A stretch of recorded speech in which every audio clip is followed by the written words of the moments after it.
told you at the beginning that we're going to be making a comparison. We're going to be making a comparison between young people who are wasting away by not taking advantage of their talent to make the society a better place, with those who are exploiting the talents that they're given to make the society a better place. I'd like to thank very especially as we look at the get-rich-quick syndrome mentality amongst youths as the focus of our discussion. I have with me here Deacon Matthew Ehiorobo, who is the MD CEO of Shoemaking Directorate. He's also a federal government ambassador on Nigerian Economic Sustainability Plan, a visiting lecturer to the Department of Entrepreneurship, Nigeria's premier private university, Gbinija University, Okada. Thank you so much for coming on the program. Good morning, Mr. Sonidio. Okay, yeah. We have this menace in our society where young people believe that there is such a path of life of getting rich quick.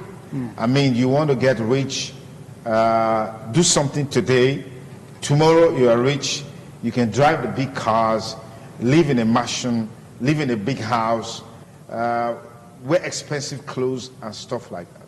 What do you think is the root cause of this menace? The root cause of this menace has been with our educational system.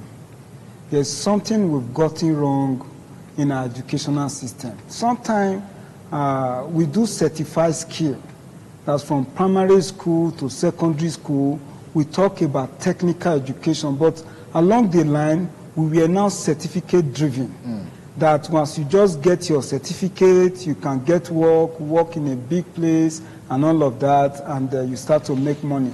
Not realizing the fact that the place you want to work, somebody established it, or maybe the federal government or the state government, but without the focus of what you are turning out. What are you turning out at the end of the day? That is the identity. But the time you are now consuming what you didn't produce, there is a problem. You talk about young people wanting to get rich, you want to drive car, you want to live in mansion, of those materials that you didn't generate, or if at all it was gotten as natural resources, but you didn't refine them. How can this be that today we are still living on imported petrol products when we have crude oil in abundance? In abundance. Yeah, back home. We are importing over what we export. And this is bringing about a worsening balance of payment deficit in national income accounting. You know, look at the clothes we put on, the shoes we wear. Many are being imported. That is the problem. The young boy or the young girl that wants to get rich quick, the things he wants to be enriched with, how is it made? Where is it made? Is it in the country? Is it imported? This is what we need to look at. Our educational system, until we begin to certify skill. Look at Canada, for example. They pay high premium on technical certification. Even with our professors and the master degree, by the time they get there, they still have to go through their colleges, their technical... so that they'll be more productive. To be more productive and professional too. Because by the time you present your certificate and you are given to practice what you said you are certified on, people are not able to prove their identity. That is the problem. So by the time we get it right, from primary school to secondary, in fact, for the first 9 years of academic activities, students should be made to teach skill, to be taught skill, so that by the time they go through the secondary school and eventually the higher institution, they will be able to create and generate a product of the country, you know, because by the time we are living on importation, on imported product, there is a problem in the society. And there are no role models anymore. No role models. People that you look up to. That is why you see young boys, they just say, look at that guy. He just did this, did that overnight. He's driving Venza and all of that. Yeah. But by the time people are on board, with good characters, with value. Because when we talk about entrepreneurship, you are talking about value creation by pulling unique package of resources together. We have, what are these resources? The 4 factors of production: land, capital, labor, and entrepreneur. By the time we do not have the entrepreneur is the one that organizes all other factors of production. It's a managerial function when you talk about planning, directing, organizing, and control of that. You understand? So we need people to look up to, people with good value, moral value, to set the pace, to set the standard for the young ones. It is not all about money. Debt profile of Nigeria is increasing by the day. Living on borrowing, importation, that is the problem. By the time you are able to produce, you export over your importation, then you will no longer become a dumping ground. See, by the time you are riding on a bicycle with good, Bible says good name, it's better than riches. One riding on bicycle with value proposition is better than one driving vans and living in mansion, with questionable characters. That is how we need to start this year. Let us begin to organize our managerial functions to plan, but we have good planners, so to speak, in Nigeria. But it's the implementation that we have problems. Okay. And even with what the government is doing, let us stop borrowing. Okay, let me just raise this point. Yes. Particularly in line with the conversation we're having. I've had people say part of the reason why you find a lot of young people into some of this is because the space for young people to aspire to become anything substantial in the society is shrinking by the day. The opportunities are not there for young people to realize their full potentials. It is the fault of the government. Why do you say that? Because if there is no enabling environment for you to perform, it becomes difficult. It has not been a bed of roses for a person like me to come out to, even with what I'm doing. You understand? By the time you need power supply, it's not there. And even to get an alternative source like the solar or even generator, is it not just now we are talking about subsidy removal and all of that, yes, that would have worsened the economic problem of the nation, for the ordinary, whether there is positive output to it or not, with the subsidy regime and all of that. But when you do not have the enabling environment for you to put your inputs together, production process talks about inputs, production process, and the output. By the time you are organizing your input and there is difficulty, even access to credit facility is something else. Getting a space of operation is something else. Then power supply, then good roads to deliver your product is something else. Then it becomes shrinking, like you have said. It becomes a horrendous process for people, to aspire and bring all these things to production process. So that is the problem. Let government create an enabling environment. I was talking about government borrowing and all of that. Yes. Then the value of your currency, will dwindle. If, it does not command, if there is too much money purchasing few goods, inflation sets in. Then you cannot organize your internal resources. Yeah. There is a problem. So that is what we are talking about. Let government is to create. But some economists will say that there is nothing wrong in borrowing. There is nothing wrong in borrowing. Except that the borrowing may not be judiciously. That is what I was about to talk about. Okay. There is no country or no individual, no corporate body can live in isolation. We need one another, whether by way of borrowing or by way of investment and all of that. But by the time you take it for consumption, you squander it. That is the problem. There is balance of payment deficit. It's increasing by the day. Within the space of 5 years, we are told now that Nigeria debt profile is running to 25 trillion. You understand? Then the value of your currency will command no power in purchasing of goods and services. Many of the resources we are talking about as to production process, we have it in Nigeria. But the white man will come, buy it crude from us, refine and resell back to us. Then by the time you produce, there is high cost of the price of your goods and services in the market. So that is what we are going to look at. Let's quickly talk about the roles parents are playing to encourage their children in some of these dastardly acts.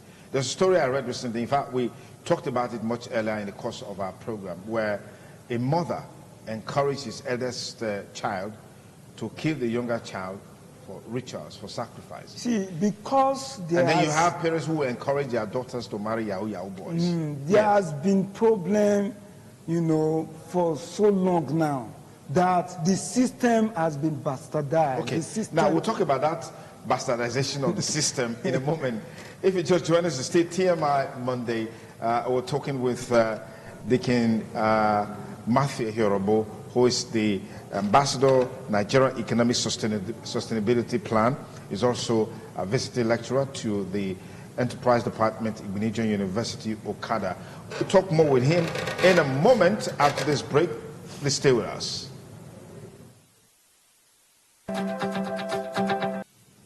All right, dealing with get-rich-quick syndrome amongst young people is the focus of the concluding part of our discussions on the show today, this morning on ITV. I'd like to thank very especially Deacon Matthew Ihorobo for joining us on the program.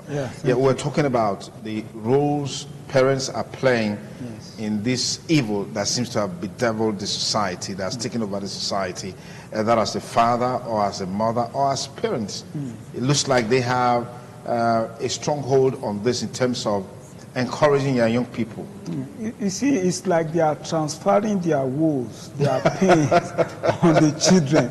Imagine now that even if a mother will send a child that's supposed to be in school, to be hawking pure water, to kind of support the family and all of that, when they're supposed to set a good education system to build their minds up, because their mind has a lot of factors that you need to put into it to grow in the system. So that is how it is. Parents now, they now are supporting their children, doing all sorts of dubious activities, Yahoo and all of that, because they bring good cars and all of that. But these things, there is woes, along the line. So that is why we are telling the people, the parents, the government, let us set moral standard. Let's put value proposition in place for this young one to look up to that. By prostituting, doing Yahoo, it's not the way. Let young men and women come up as role model and exemplary status, so to speak, for them to look up to, to become successful in life. And, whatever comes quickly, also live quickly also. Any riches you get in a hurry will also live in a hurry. What am I trying to say? Sit down yourself, set standard. 5 years time, 10 years time, this is how I want to become as a young man or as a young woman. Then you work towards it. What you will enjoy all through your life, don't just eat it up in a hurry. You understand? So by the time you have all these precepts, all these standards set, then you work up in them. I remember 5 years, 10 years, 20 years ago, it was coming up like a snowball. The way I've been doing it, I've got with patience too. Today it has become a national identity, just with what I'm doing, and all of that. And people are keen into it by the day. So let me advise our parents out there, our mothers, our fathers, then the government himself. If something is wrong in the family, it is the father, the head you cry to. That is why I'm crying to the government. They are our father. They are to set the pace, for all institutions to function optimally. By the time you talk about especially the education system, if you buy land for your children. Without good education system, they will rise up tomorrow, sell it. Even the family, they will sell it. But with good education system, even if you could not buy land for them, you could not buy property, they will rise up and buy for you with what they are doing, with the moral standard you've put in them. So what I'm saying, not that I'm saying it's not good to invest in landed property, but let us inculcate moral value, education. Let us make it work in the country. Not just buying your certificate because you know by the time you get certificate you get a good job. No, it should be that with your certificate you can create job. You don't need to seek for employment. You generate the employment. What did you go to learn in school? To get certificate? No. You were taught something. Something of your drive, of your passion. The career, the course, you know, that you think you are going to do well in. Then you do more of research, more of a case study as to it. Then you come up with publications, journal, and practical works. That is what we are talking about, because by the time you do not have product or service to render, then you have nothing to offer for a remuneration or for a revenue, so to speak. So what we are talking about now, let our education system, like what we are doing in Igbinedion University now, by next tomorrow now, we are doing exhibition in the Okada of what the students have produced, what we've taught them to produce, you know, in all the schools. Let it be. NUC has made the entrepreneurship course compulsory, but in most of the institutions, it's research, publication, case analysis, theoretical work, and all of that. No practical products to show for it. We are talking about practicals. That is why I give the credit to Igbinedion University, bringing practical approach to it, so that at the end of the day, you have product to sell. You have services to render. And by the time you are able to satisfy the local market, then you sell abroad. You get foreign earnings. Then you boost your reserve, national reserve.